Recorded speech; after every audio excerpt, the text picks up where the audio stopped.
There are stories in Hollywood that are painful, not because of one tragic moment, but because the suffering lasted an entire lifetime. For Mary-Kate and Ashley Olsen, the world saw the perfect twins. Tiny sitcom stars who became a global empire before they learned how to speak in full sentences.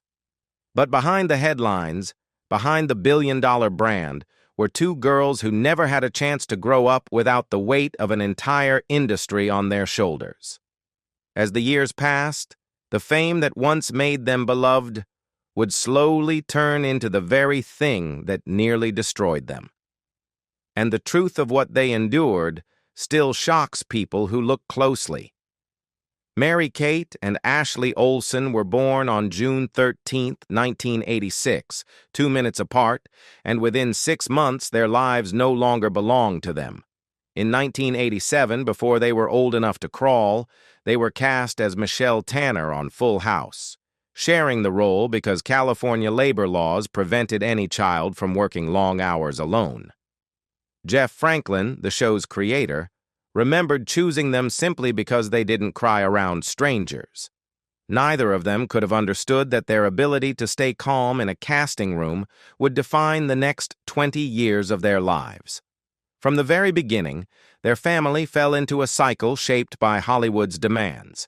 Their parents, Dave and Jarni, brought them from audition to audition, and by the time the girls turned 3, they were signed under a new manager, Robert Thorne. What happened next turned 2 toddlers into a corporate machine. With Thorne's guidance, Dual Star Entertainment was created, an entire company built around the twins, producing movies, merchandise, books, music, and every type of marketing tie-in imaginable. By age 6, they were the youngest producers in Hollywood history. By age 10, they were self-made millionaires. But for all the success, the cost was hidden and devastating. The girls were working long before they could understand the concept of work. Their schedules were determined by adults, their identities shaped by scripts and photo shoots, and their childhood moments replaced with promotional tours. In interviews years later, Ashley would admit that they were deeply involved in business decisions long before they understood what those decisions meant. Mary-Kate was even more blunt. In her 2010 Marie Claire interview, she said, "I look at old photos of me, and I don't feel connected to them at all. I was a little monkey performer." It wasn't an exaggeration. Their earliest memories were of sets, strangers, and pressure, not classrooms or playgrounds. And as Full House became a global hit through the 1990s, Michelle Tanner became one of TV's most beloved characters, but Mary-Kate and Ashley became something else entirely. Profitable, marketable, and trapped in a spotlight they never asked for. When Full House ended in 1995, Mary-Kate and Ashley were only 9 years old. The world assumed their biggest loss was the end of their beloved sitcom. But the real collapse was happening at home, far away from the laughter of the Tanner household. In early 1996, the public learned that Dave and Jarni Olsen, the parents who had managed their daughter's empire, had divorced. It was a devastating blow to a family already stretched thin by fame, business pressures, and endless public attention. For years, tabloids had whispered that their parents' involvement in Dual Star and the constant demands of managing 2 child stars had strained the marriage. But the truth was more painful and more ordinary. Dave Olsen had begun a relationship with a woman named Mackenzie, someone he knew from his earlier career in the mortgage industry, long before Hollywood entered their lives. The timing was brutal. Only 1 month after the divorce became public, Dave married Mackenzie. The family barely had time to breathe. The split fractured the family in ways fans didn't see. Ashley chose not to attend her father's second wedding, staying by her mother's side. Mary-Kate attended, quietly carrying the weight of a child trying to keep peace in a family divided. Although the girls stayed close to each other, the emotional strain was impossible for 2 9-year-olds to comprehend. Their mother, Jarni, remained silent, refusing to publicly discuss the pain or betrayal she felt. Dave insisted the girls were fine, but insiders said otherwise. The twins were old enough to sense everything, yet too young to understand it. Still, the girls continued working. Their schedules didn't slow down because their family was breaking. They moved from Full House to movies, TV specials, book deals, and non-stop marketing. In 1996, when asked by Entertainment Weekly, Mary-Kate insisted they still had a normal childhood, mentioning school and sleepovers. But the truth was obvious. Everything in their lives served the empire built around them. They missed school events, birthday parties, even their own senior prom years later. They were present in every fan's living room, but absent from their own lives. And as they entered their teenage years, the world wasn't done taking from them. Because the next phase of their lives would be even more invasive, cruel, and damaging. As the Olsen twins moved into their teenage years, the attention around them didn't lessen. It intensified, sharpened, and turned disturbingly invasive. The public had watched them grow up since infancy, but somewhere along the way, an entire segment of the media and online culture decided their transition to adulthood was entertainment. What followed was one of the most unsettling chapters in modern celebrity culture. By the early 2000s, Mary-Kate and Ashley's faces were everywhere, on posters, merchandise, magazine covers, and DVD shelves. But behind this massive commercial success was a darker truth. They were becoming targets of an online obsession that stripped away their privacy and dignity. One of the most disturbing examples came in the form of countdown clocks, a series of websites created by strangers counting down the days until the twins turned 18, essentially publicly anticipating the moment they became legal. At least 7 such websites existed, all celebrating the exact second they reached the age of consent. Ashley later described how horrifying this was. She recalled crying hysterically when tabloids published photos of the underage twins in bikinis without their consent. And in 2003, during an interview with Connie Chung, Ashley was asked about her virginity. At just 16 years old, she remembered feeling furious, asking, "Why would you be asking a 16-year-old that question?" But no one seemed concerned about boundaries. The twins weren't viewed as teenagers. They were commodities for public consumption. At the same time, tabloids and gossip sites became obsessed with their appearance. When Mary-Kate's weight began to drop due to a developing eating disorder, the media didn't respond with empathy. Instead, they published headlines mocking her body, speculating about drugs, and comparing the sisters to each other in cruel ways. Even respected platforms failed them. On the Oprah Winfrey Show, Oprah pressed them about eating disorder rumors and even asked for their dress sizes on national television, something that would be unimaginable today. These years were supposed to be their entry into adulthood, but instead they became a battlefield of intrusion, shame, and exploitation. Every insecurity was amplified, every mistake magnified. The twins felt hunted, and the consequences would fall hardest on Mary-Kate, whose struggle was reaching a breaking point. By 2004, the pressure that had followed Mary-Kate Olsen since infancy finally reached a devastating peak. Rumors about her health had been circulating for months, headlines mocking her thinness, paparazzi photos scrutinizing her every movement, strangers online diagnosing her without mercy. But at just 17 years old, the truth was far more serious than the tabloids suggested. Mary-Kate was suffering from a severe eating disorder, and the people closest to her feared the consequences. Shortly after her high school graduation, her father and therapist staged an intervention. They had watched her deteriorate under the ruthless attention of the media, the non-stop workload of Dual Star, and the emotional exhaustion that had been building for years. A source later told People magazine, "They didn't want to find her dead on the floor from not eating." It was a terrifying but real possibility. Mary-Kate entered a treatment facility before she turned 18, hoping to reclaim the parts of herself that fame had stripped away. but the public wouldn't leave her alone, not even in recovery. The Olsen twins appeared on the Oprah Winfrey Show months later, hoping to discuss their projects, not their personal trauma. Instead, Oprah pressed them about the rumors of eating disorders and then asked the girls what dress size they wore, live, on national television.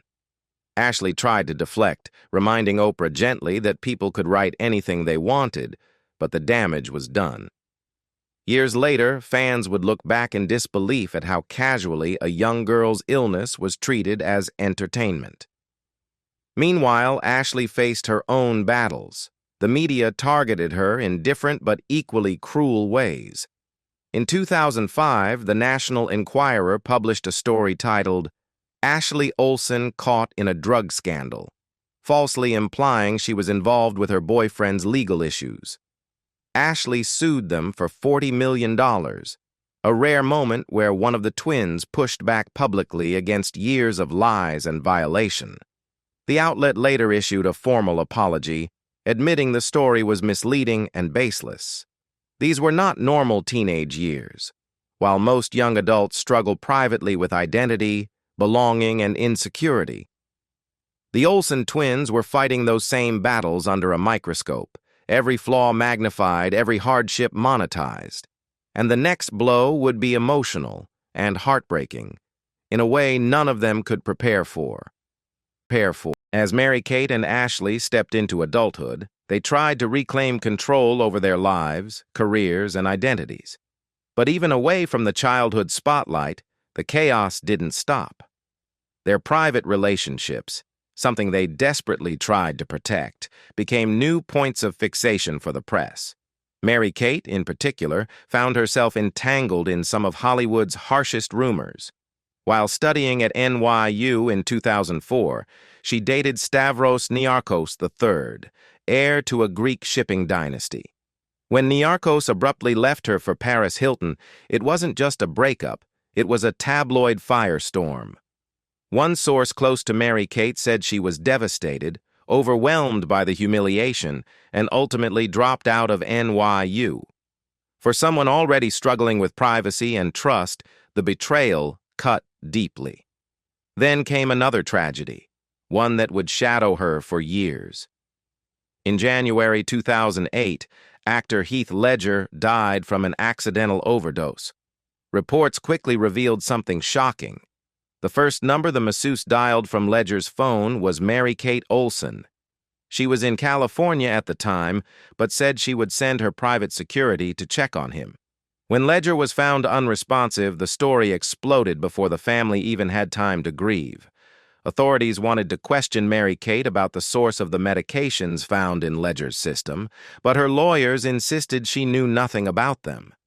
To this day, Mary-Kate has never spoken publicly about her relationship with Heath Ledger, but the silence alone says enough about the pain intertwined with his memory.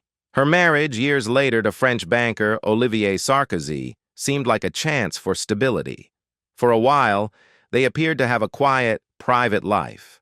But during the pandemic in 2020, everything unraveled. Sarkozy attempted to terminate the lease on their New York home without telling her, and reportedly wanted his ex-wife and children to move in with them. Mary-Kate filed for divorce during the city's shutdown, desperate for legal protection. The split was finalized in 2021, ending what had once seemed like her adult escape from chaos. Ashley's path wasn't easy either. She quietly battled late-stage Lyme disease, a debilitating illness that left her exhausted, in pain, and far from the glamorous image the public expected. In 2016, she also endured a botched cosmetic procedure that caused facial necrosis and required oxygen therapy to heal. These were private medical emergencies, but whispers still found their way to the tabloids, turning real suffering into gossip. Even their moments of joy were overshadowed by public scrutiny. When Bob Saget, their on-screen father and lifelong friend, died unexpectedly in 2022, the twins were heartbroken. Their tribute described him as the most loving, compassionate, and generous man, a father figure they cherished long after Full House ended. It was another reminder of how much loss and pressure had shaped their adulthood. But the final tragedy was quieter. As the years passed, the twins themselves began to drift apart, each building a life that no longer matched the others. By the time Mary-Kate and Ashley entered their 30s, the world that once couldn't get enough of them had shifted its attention elsewhere. The twins weren't acting anymore, hadn't released a movie in years, and no longer participated in interviews unless absolutely necessary. They built a billion-dollar fashion empire, the Rowe and Elizabeth and James, but outside the industry, they became ghosts, rarely seen and never heard. Many assumed they had finally found peace, but the reality was more complicated. Their retreat was intentional. After decades of being watched, judged, and dissected, the twins rejected everything Hollywood demanded from them. They avoided social media, skipped reunions, and even declined to return for Fuller House, the reboot of the show that made them famous. It wasn't anger, it was self-protection.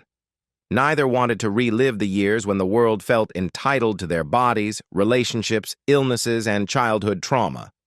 But even inside this protective bubble, new cracks began to appear. In 2023, Ashley welcomed her first child, a baby boy named Otto, a moment of joy that shifted her entire world. But according to insiders, Mary-Kate struggled with the change. For the first time in their lives, the twins were living emotionally separate paths. Ashley prioritized motherhood and built a quiet family life with her husband, Louis Eisner. Mary-Kate, still healing from her divorce and years of instability, felt the distance growing. Sources described her as trying to adjust, but privately mourning how different their bond had become. Those close to the family insisted there was no dramatic fight, no betrayal, just two women shaped by trauma, finally growing into different versions of themselves. Still, the sadness remained. They were once inseparable, dressing alike, working alike, even breathing in sync in interviews.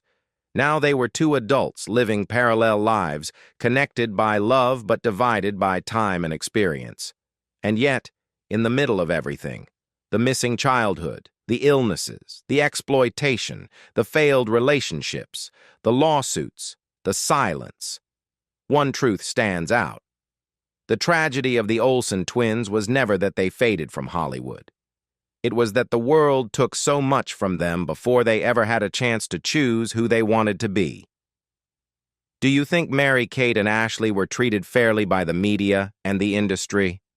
Let me know your thoughts in the comments below. And if you want more deep dive stories like this, don't forget to like the video and subscribe to the channel.